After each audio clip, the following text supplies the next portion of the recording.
High friends, welcome to বায়োয়ার্ন।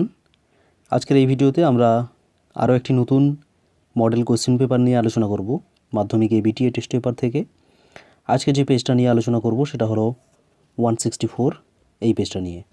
বাকি যেগুলো আলোচনা করা হয়ে গেছে সেগুলো ডেসক্রিপশানে লিঙ্ক দিয়ে রাখবো, যদি দেখে না থাকো তাহলে অবশ্যই দেখে নিও। আর আশা করি এই ভিডিও দেখে তোমাদের কিছুটা হলেও উপকার হবে। তো চলো দেখে নিই কী কী প্রশ্ন রয়েছে এখানে। প্রথম প্রশ্ন রয়েছে, পতঙ্গভুক উদ্ভিদের চলন হলো কী হবে? পতঙ্গভুক উদ্ভিদের যে চলন হয় সেটা হচ্ছে কেমোন্যাস্টিক চলন। বাকি যেগুলো দেখে নাও সেগুলো কী কী আছে। কেমোট্রপিক, এটা দেখা যায় উদ্ভিদের যখন নিষেক হয় তখন পরাগ নালিকার মধ্য দিয়ে যখন ডিম্বাণুর দিকে শুক্রাণুগুলো অগ্রসর হয় তখন সেটাকে বলা হয় কেমোট্রপিক চলন। তারপরে রয়েছে কেমোট্যাকটিক চলন, এটা মশ, ফার্ন ইত্যাদি শুক্রাণুতে দেখা যায়। আর বাকি রয়েছে কোনোটি নয়। তাহলে এখানে সঠিক উত্তর কেমোন্যাস্টিক চলন। পরের প্রশ্ন রয়েছে, যে রাসায়নিক পদার্থ থেকে অক্সিজেন সংশ্লেষিত হয় সেটি হলো কি? তোমরা জানো এটা হবে ট্রিপ্টোফ্যান। ট্রিপ্টোফ্যান নামক অ্যামাইনো অ্যাসিড থেকে অক্সিজেন সংশ্লেষিত হয়। এখানে অনেকগুলো সিকোয়েন্স রয়েছে, সেই সিকোয়েন্সগুলো বইতে রয়েছে, তোমরা দেখে নাও। যদি না পাও তাহলে কিন্তু কমেন্ট করে জানাও, তাহলে কিন্তু সিকোয়েন্সটা আমি আপলোড করে দেব। এরপর রয়েছে একটি কিটোজেনিক হরমোন কী হবে? Ketogenic hormone insulin, glucagon, oestrogen, progesterone. এর মধ্যে হবে গ্লুকাগন, আর ইনসুলিন হবে anti ketogenic hormone. Ketogenic hormone বলা হচ্ছে কেন গ্লুকাগনকে? না, এখানে কিটোন বডি তৈরি হয়, কিটোন বডি তৈরি হয়, তার জন্য একে বলা হয় কিটোজেনিক। আর অ্যান্টি কিটোজেনিক ইনসুলিনকে বলা হয় কিটোন বডি উৎপাদনে বাধা দেয় ওইটা, ঠিক আছে। তারপর রয়েছে, যে কোষ মায়েলিন আবরণী তৈরি করে সেটি হলো কি? নিউরন, অ্যাস্ট্রোসাইট, সোয়ান কোষ, না কোনোটি নয়। মায়েলিন শীথ বা যেটাকে মেডুলারি আবরণ বলা হয় এটা তৈরি হয় কোথা থেকে? সোয়ান কোষ থেকে। তোমরা জানো সোয়ান কোষ এক ধরনের নিউরোগ্লিয়া কোষ, ঠিক আছে। একটা কথা মনে রাখবে, সোয়ান কোষ হচ্ছে পিএনএস, পেরিফেরাল নার্ভাস সিস্টেমে মাইলিন শীথ তৈরি করে। আর একটা রয়েছে অলিগোডেন্ড্রোগ্লিয়া, অলিগোডেন্ড্রোগ্লিয়া তৈরি করে সেন্ট্রাল নার্ভাস সিস্টেমে মাইলিন আবরণ তৈরি করে, ঠিক আছে। নেক্সট রয়েছে, একটি অ্যাবডাক্টর পেশির উদাহরণ দাও। অ্যাবডাক্টর পেশির উদাহরণ হবে ডেল্টয়েড পেশি। অ্যাবডাক্টর পেশি কোনটাকে বলা হয়? না, যে পেশির সংকোচনে একটা অস্থি দেহ অক্ষ থেকে দূরে সরে যায় তাকে বলা হয় অ্যাবডাক্টর, অ্যাবডাকশন। আর অ্যাডাকশন বিপরীত ঘটনা। এখানে আর যে অপশানগুলো রয়েছে সেগুলো দেখো, বাইসেপস হবে ফ্লেক্সন পেশি, ট্রাইসেপস হবে এক্সটেনশন পেশি, আর স্টেপিডিয়াস কানের যে স্টেপিস থাকে হাড়, সেই হাড়ের সঙ্গে যুক্ত একটা পেশি স্টেপিজিয়াস। তারপর রয়েছে, একটি কোষ থেকে 128টি কোষ তৈরি করতে কতবার মাইটোসিস বিভাজনের প্রয়োজন হবে? দেখো, মাইটোসিস কোষ বিভাজনে একবার কোষ বিভাজনে কতগুলো তৈরি হয় অপত্য? দুটো। তাহলে এখান থেকে পরপর দুটো দুটো করে তৈরি হবে। এই জন্য এর যে সূত্রটা হবে 2n। এখানে কতগুলো দিয়েছে? 128টি। 128কে তোমরা এবার এরকম করে লিখতে পারি আমরা, 2 কত লিখলে 128 হবে? 2 2 সমান 28। তাহলে 2n সমান 2 হচ্ছে, তাহলে এখানে 2 কেটে গেলে n সমান 7। অর্থাৎ এখানে 7 বার যদি কোষ বিভাজন হয় তাহলে একটা কোষ থেকে 128টি কোষ তৈরি হবে। নেক্সট প্রশ্ন দেখো, পুরুষের দেহকোষে অটোজোম আর এক্স ক্রোমোজোমের অনুপাত কত হবে? দেখো, পুরুষের দেহে অটোজোম কতগুলো থাকে? আমাদের দেহে টোটাল থাকে 46, তার মধ্যে 44টা অটোজোম। আর পুরুষের ক্ষেত্রে যেহেতু বলা হচ্ছে সেখানে একটা এক্স আর একটা ওয়াই। এখানে অনুপাত কার কার বলেছে? অটোজোম আর এক্স ক্রোমোজোম। তাহলে অটোজোম কতগুলো আছে? 44, এক্স ক্রোমোজোম আছে একটি, তাহলে 44:1। অপশান বি সঠিক উত্তর। তারপর রয়েছে, যৌনুক্রমের অযৌন যৌন বলতে কোন দশাকে বোঝায়? লিঙ্গধর, রেণুধর, ভ্রূণ, না কোনোটিই নয়। তো দেখো এর সঠিক উত্তর কী হবে? এর সঠিক উত্তর হলো অপশান বি, রেণুধর দশা।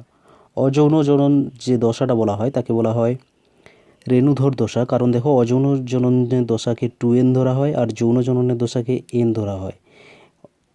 2n হলো রেণুধর দশা আর n হলো লিঙ্গধর দশা, ঠিক আছে। তাহলে যৌন জনন দশা লিঙ্গধর দশা আর অযৌন জনন দশা রেণুধর দশা, ঠিক আছে। তারপরের প্রশ্ন দেখো, মাইক্রোপ্রোপাগেশনে প্রথম উদ্ভিদ দেহাংশ থেকে গঠিত হয় কোনটা? ক্যালাস গঠিত হয়। এর আগের সেটেও এই কোশ্চেনটা ছিল। সিওনাস্টক তো তোমরা জানো, গ্রাফটিং বা জোড় কলমে ব্যবহার করা হয়। তারপর রয়েছে, পরাগনালী যদি ডিম্বকত্বক ভেদ করে ভ্রূণস্থলিতে পৌঁছায় তাকে কি বলা হয়? এটা কি হবে? এটা হবে ডিম্বকত্বক যখন ভেদ করে পৌঁছবে তখন তাকে বলা হয় মেসোগ্যামি। আর যখন ডিম্বক রন্ধ্র দিয়ে পৌঁছবে তখন তাকে বলা হবে পোরোগ্যামি, আর যখন ডিম্বক নাভি দিয়ে পৌঁছাবে তখন তাকে বলা হবে চ্যালাজোগ্যামি। এই তিনটে টার্ম তোমরা কিন্তু মনে রাখবে।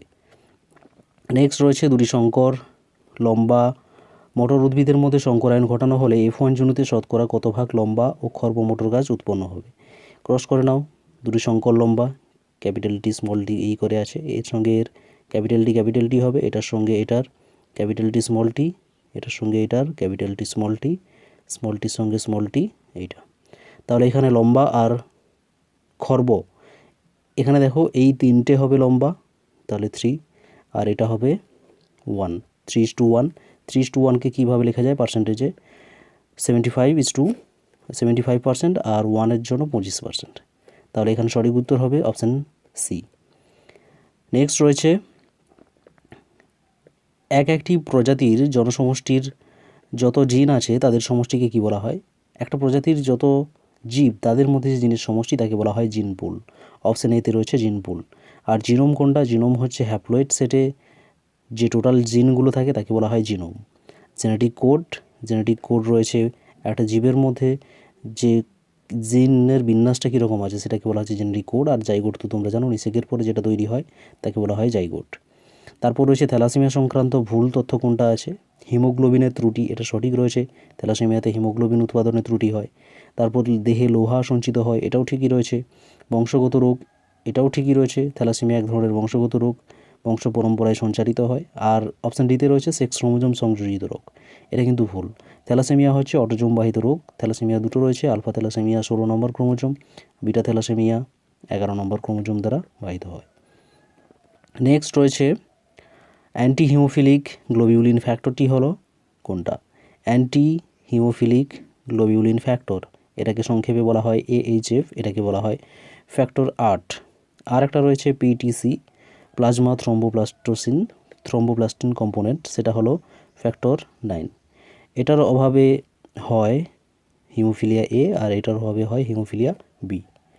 ঠিক আছে, তারপরের প্রশ্ন দেখো, যদি মাতা স্বাভাবিক হয় পিতা বর্ণান্ধ হয় তবে তার বর্ণান্ধ ছেলে হওয়ার সম্ভাবনা কত % থাকবে।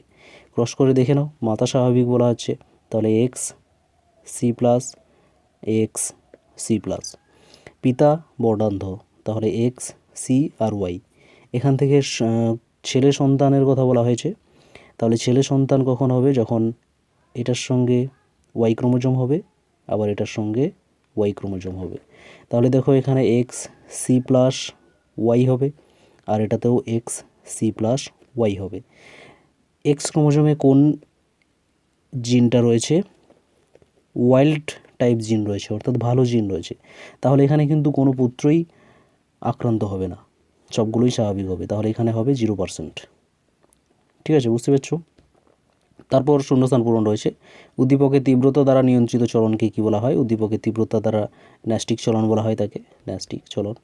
তারপর রয়েছে ড্যাশ BMR নিয়ন্ত্রণকারী হরমোন, BMR নিয়ন্ত্রণ করে থাইরক্সিন T4। তারপর রয়েছে দুটি হ্যাপ্লয়েড গ্যামেটের মিলনে ডিপ্লয়েড ড্যাশ তৈরি হয়, দুটি হ্যাপ্লয়েড গ্যামেটের মিলনে ডিপ্লয়েড জাইগোট তৈরি হয়, 2N জাইগোট তৈরি হয়।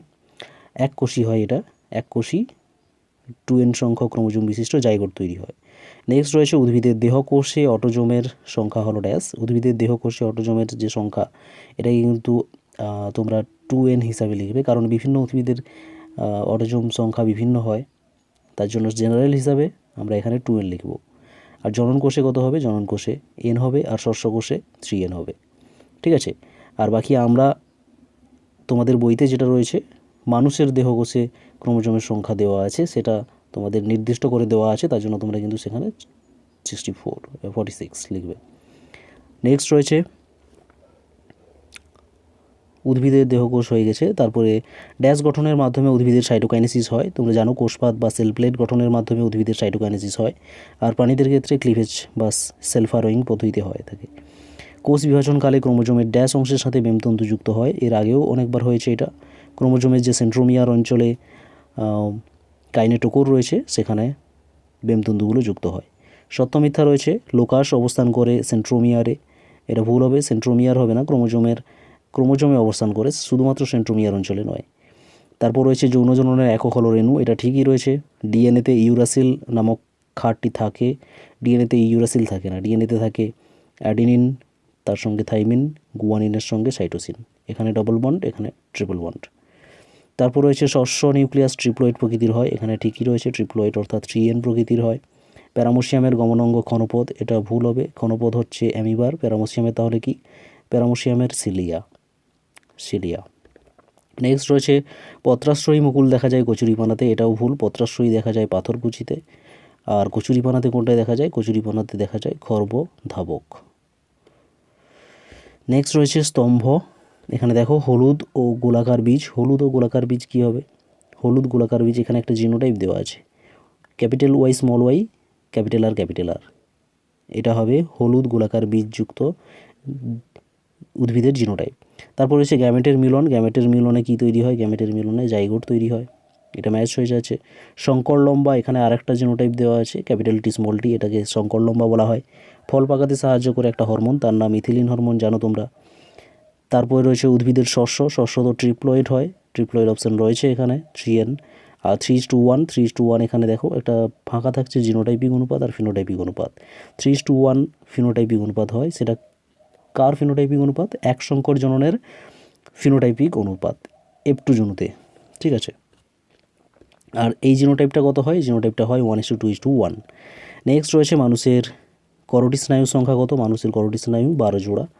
তারপর রয়েছে বি সদৃশ্য কোনটা, বি সদৃশ্য দেখো হিস্টোন, পিউরিন বেস, পেন্টোজ শর্করা, ফসফরিক অ্যাসিড, এখানে বি সদৃশ্য হবে হিস্টোন, কারণ পিউরিন বেস আর পেন্টোজ শর্করা তার সঙ্গে ফসফরিক অ্যাসিড যুক্ত হয়ে কিন্তু নিউক্লিওটাইড তৈরি হয়, ঠিক আছে, বাকি এখানে হিস্টোনটা আলাদা হচ্ছে।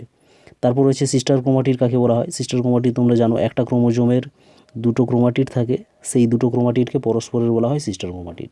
আর নন সিস্টার ক্রোমাটিড কোনটা না, যখন দুটো সমসংস্থ ক্রোমোজোম তার মধ্যে একটা ক্রোমোজোমের ক্রোমাটিডকে আর একটা ক্রোমোজোমের ক্রোমাটিডের নন সিস্টার ক্রোমাটিড বলা হয়। নেক্সট রয়েছে আলফা গ্লোবিন জিন কোন ক্রোমোজোমে অবস্থান করে, আলফা গ্লোবিন জিন এটা হবে আলফা থ্যালাসেমিয়ার জন্য দায়ী, তাহলে আলফা থ্যালাসেমিয়া 16 নম্বরে থাকে, তাহলে 16 নম্বর ক্রোমোজোমে হবে। তারপর রয়েছে কোন হরমোন বিচ্ছিন্ন পাতায় ক্লোরোফিল ক্ষয়কে প্রতিরোধ করে হবে, ক্লোরোফিল ক্ষয় প্রতিরোধ করে কোনটা, সাইটোকাইনিন অর্থাৎ বার্ধক্য প্রতিরোধ করে, একে রিজমন্ড লাং ইফেক্ট বলা হয়। তারপর রয়েছে একটা নিউরো হরমোনের নাম লেখো, নিউরো হরমোন অক্সিটোসিন হবে, অক্সিটোসিন অথবা ADH বা যেটাকে বলা হয় ভ্যাসোপ্রেসিন, অ্যান্টিডাইউরেটিক হরমোন ইত্যাদি।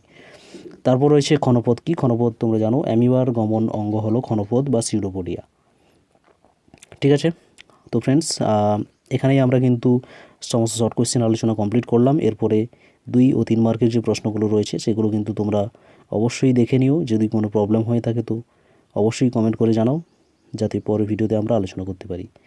তো ফ্রেন্ডস আশা করি এই ভিডিও থেকে তোমরা উপকৃত হবে, যদি ভালো লেগে থাকে তাহলে ভিডিওটি বন্ধুদের মধ্যে শেয়ার করে দাও, আর এরকম প্রতিনিয়ত ভিডিও পেতে অবশ্যই চ্যানেলটিকে সাবস্ক্রাইব করে রেখো পাশে থেকে। দেখা হচ্ছে পরের ভিডিওতে তাহলে।